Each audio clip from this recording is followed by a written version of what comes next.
The second generation iPhone, the iPhone 3G, came out just under 10 years ago now, and going into 2018, that will release its 10-year mark. So I thought, what can you do with an iPhone that's 10 years old? Unfortunately, I don't have access to a 2G, but I do have access to a 3G, and one of my good friends, Morgan, made a video on this channel, which you can check out in the link in the video description, a couple of years ago or last year, about this phone and what it was like owning in 2016. So today, guys, my name is Ryan Thomas with Failtech, and I'm going to be telling you what it's like owning and using an iPhone 3G in 2017. Firstly, I just want to give you some staggering statistics. The Apple Watch Series 3, one of Apple's watches, has 6 times the amount of RAM as this iPhone, the iPhone 3G, which is crazy. And the iPhone 8 has 20 times the amount of RAM. That is ridiculous. And if you go to a Plus, that is 30 times. This is mad for a phone that came out around 10 years ago. Of course, we're moving into the age of 6 and 8 gigabytes of RAM in a phone.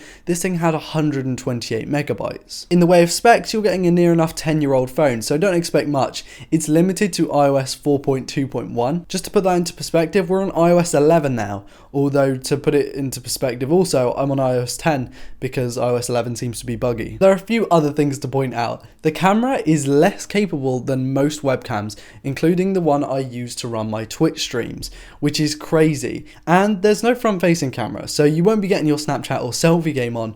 Not that you'd be able to download that app either, because hardly any apps are supported by 4.2.1. This is an age-old software that just isn't capable of anything really in nowadays. Even using something like the calculator can be painfully slow, and it's really awkward because you look at a phone and you think, I paid almost $1,000 for this almost 10 years ago, and it's basically redundant now. The screen is also pre-Retina era, so it's about the same resolution as the Apple Watch.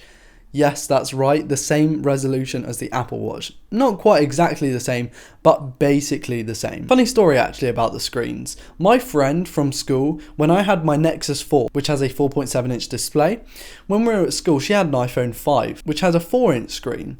And she always looked over at my phone and said, that's a ridiculous size screen. We do not need that. There is no need for a 4.7-inch screen. It is too big.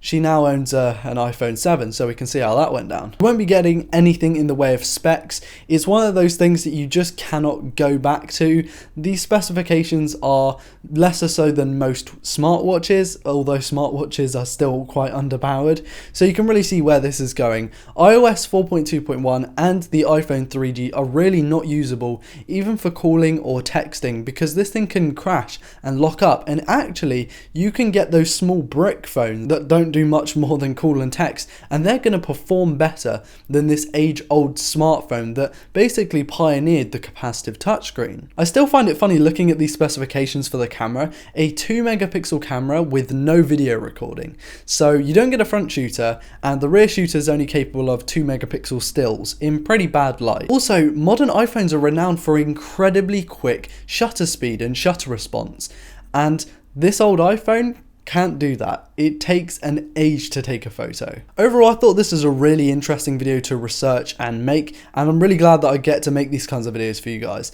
What old phones do you want me to check out? I'll try and find some. I definitely want to try out one of the old BlackBerry Curves, which you can get on eBay for like £20 brand new. I will definitely try one of those out. But yeah, give me your ideas in the comments.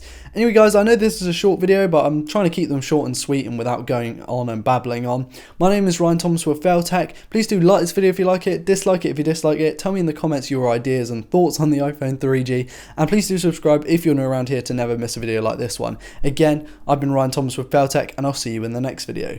Peace.